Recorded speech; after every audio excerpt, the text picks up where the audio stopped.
दो पाकिस्तान की बड़ी सूबाई असम्बलियाँ जो हैं वहाँ से रेजोल्यूशन पास हो चुकी है कि ये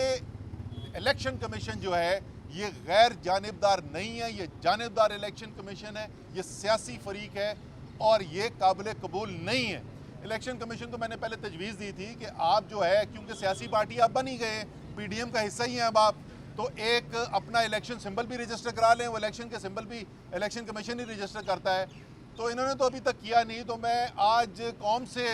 ये रिक्वेस्ट करता हूँ, ख़ास तौर पे नौजवानों को, सोशल मीडिया पे नौजवानों, आपने तजवीज़ करना है कि ये इलेक्शन कमीशन जो एक सियासी पार्टी बन चुका है, इसके लिए सबसे मुनासिब इलेक्शन का सिंबल क्या होगा, वो क्या निशान है जिससे ये PDM का हिस्सा बन सकें और ये इलेक्शन लड़ सकें। इंशाअल्लाह ताला पहले भी कोर्ट्स के अंदर जो है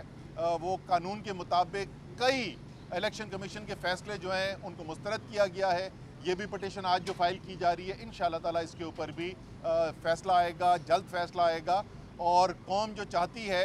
कि एक नए मैंडेट की तरफ जाया जाए, एक नया इलेक्शन हो पूरे मुल्क के अंदर, और कौम को ये मौका मिले कि वो फ़ैसला करें कि कौम के इक़्तिदार किसके पास होगा, ना कि एक साजिश के ज़रिए, बैरूनी मुदाखलत के ज़रिए इस कौम के ऊपर कोई हुकूमत मुसल्लत की जा सके।